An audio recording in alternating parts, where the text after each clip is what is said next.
7 de la mañana con 32 minutos, gracias por su preferencia. El pasado 6 de agosto, en predios de la Casa de la Libertad en el departamento de Sucre, el presidente constitucional del Estado Plurinacional de Bolivia, Luis Arce Catacora, en conjunto con el vicepresidente David Choquehuanca, brindaron el mensaje presidencial, esto correspondiente al 197 aniversario de independencia de Bolivia. Justamente vamos a estar desarrollando este mensaje más a profundidad con el doctor Israel Quino. Él es analista político, a quien le doy la cordial bienvenida a la mañana de todos. Doctor, ¿cómo está? Muy buenos días. Buen día, agradecido por la invitación, un cordial saludo a la audiencia de ATV en todo el país. Doctor, son diversos temas los que se ha referido el primer mandatario entre salud, economía. Queremos un poquito más, tal vez darle otro enfoque, conocer más a fondo el mensaje presidencial. Claro que sí, son dos momentos que ha tenido este mensaje, considerando también la alocución del vicepresidente del Estado, ¿no? Que entre otras cosas ha criticado de pronto también la situación de la justicia en Bolivia, pero ha hecho mención a una categoría que hoy en este tiempo está muy de moda, tanto en el estudio de la ciencia política en la era digital, que es la infocracia, ¿no? Ha hecho mención además a un filósofo surcoreano, quizás uno de los más leídos en este siglo XXI, respecto a la obra justamente, ¿no? El título del libro, La infocracia y la era digital en tiempos democráticos, y cómo es, ¿no?, que a partir de este uso del Internet y los indicadores, los usuarios, la forma en la que inclusive generan cambios democráticos en el mundo. Seguramente esto va a tener también otro momento de comentarios, seguramente van a haber varios artículos que van a hacer referencia a la locución del vicepresidente por estos cambios que se ven no solamente en la región sino en otras partes del mundo cuando las democracias se ven intervenidas por la era digital.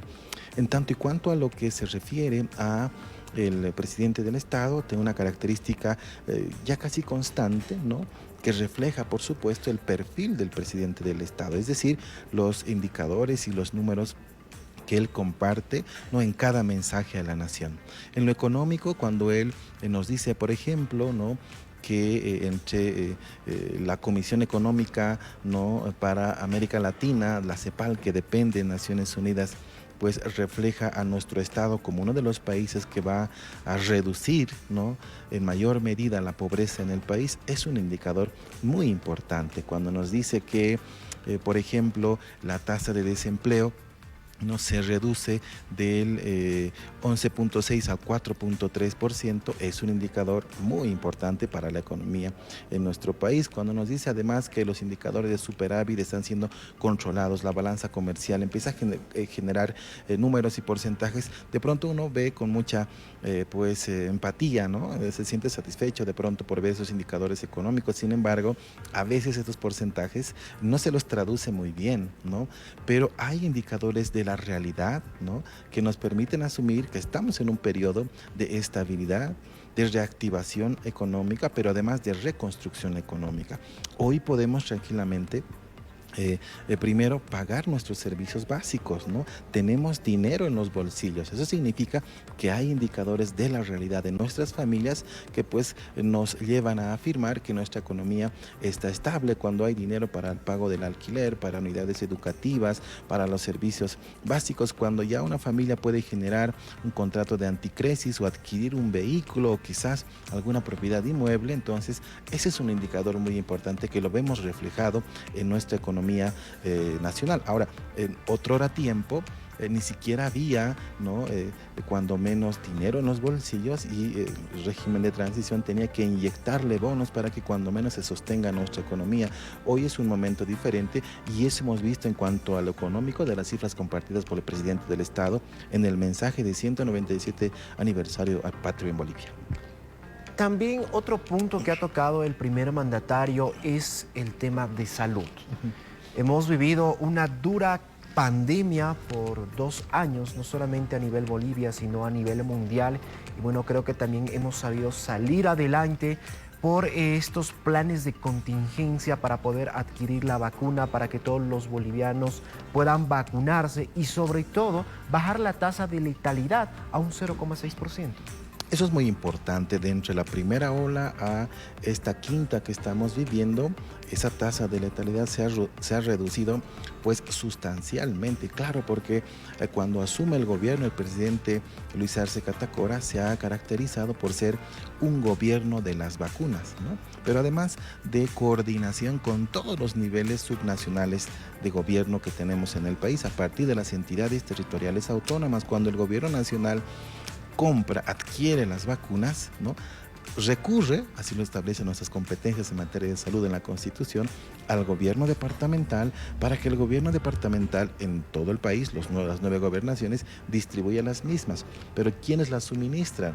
A los gobiernos locales. Entonces la competencia autonómica concurre en materia de salud. En prácticamente ya van a ser un par de meses más, 2 años de gestión. Eso es muy importante. En otro tiempo era la tasa de letalidad muy alta y además pues lamentablemente en ese régimen de transición hemos advertido que se caracterizaba por hechos de corrupción, ¿no?, en materia de salud.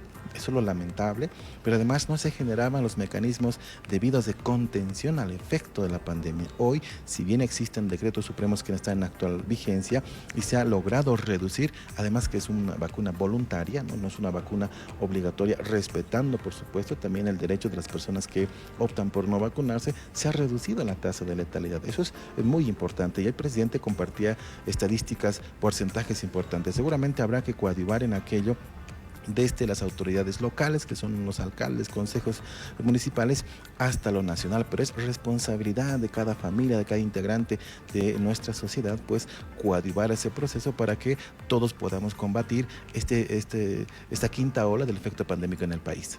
Así es, luego de 9 años el escenario principal fue la capital del estado, en la ciudad de Sucre, donde nuevamente se recibía a la sesión de honor. Y también una parte importante del mensaje presidencial fue el llamado a unidad de todos los bolivianos. La condición, ¿no?, inequívoca para lograr la unidad, ¿no?, del pueblo boliviano.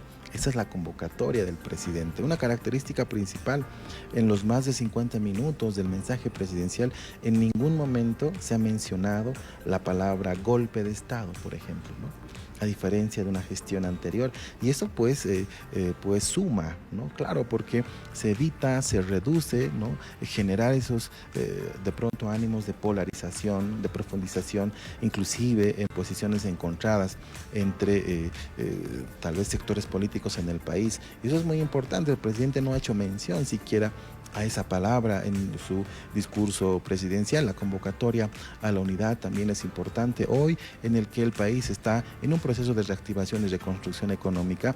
Lamentablemente todavía vemos, ¿no?, algunas posiciones regionales, corporativos, cívicas que pretenden politizar algo muy importante para el pueblo boliviano, que va a ser el próximo censo de población y vivienda.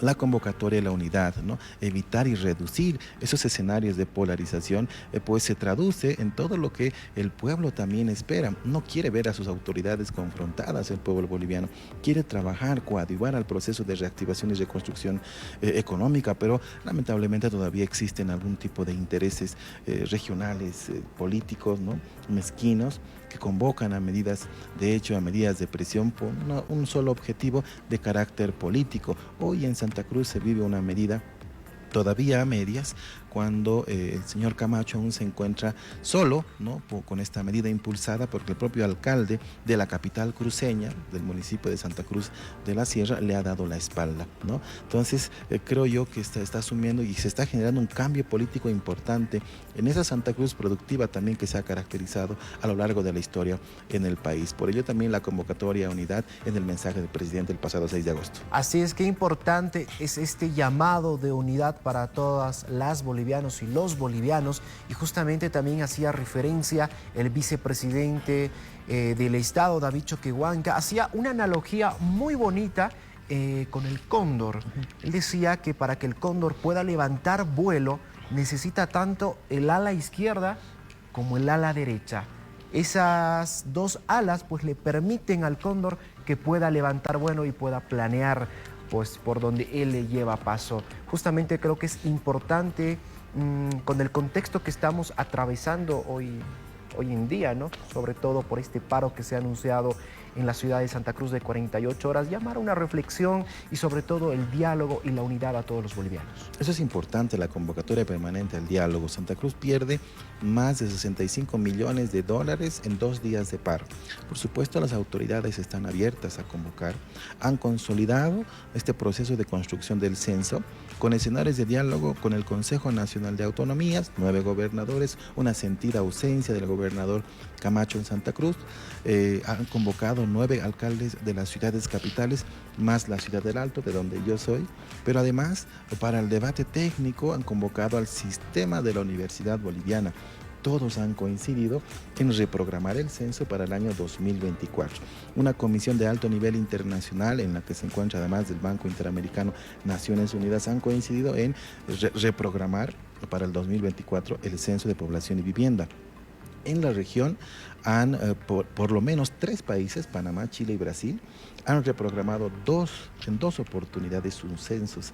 Y de 14 países que han convocado a estas consultas censales, 12 estados han reprogramado el mismo. No es un elemento que solamente ocurre en Bolivia, ocurre en toda la región, pero también lo refrendan organismos internacionales. Y lo que tú decías es muy importante. En un escenario democrático en el cual estamos, en que hay minorías, hay mayorías, se debe generar procesos de complementariedad democrática y una apertura permanente al diálogo. Lo está haciendo el gobierno nacional y esperemos que de aquí en adelante se puedan consolidar estos mecanismos para evitar escenarios de conflictividad y de polarización y podamos todos construirnos en democracia. Esperemos que el diálogo sea pues la herramienta para poder solucionar este conflicto que se está viviendo actualmente en Santa Cruz, este paro de 48 horas. Muchísimas gracias por estos minutos y sobre todo por informar a la población. Agradecido por esta invitación a la familia de ATV y a la audiencia en todo el país. Bendecida jornada. Buenos días, muchas gracias. Estuvimos junto a Israel Quino, analista político, y estuvimos hablando acerca de un análisis del mensaje presidencial de este pasado 6 de agosto. Es momento de irnos a un breve corte comercial. Quédese con nosotros. Enseguida continuamos con más de La Mañana de Todos.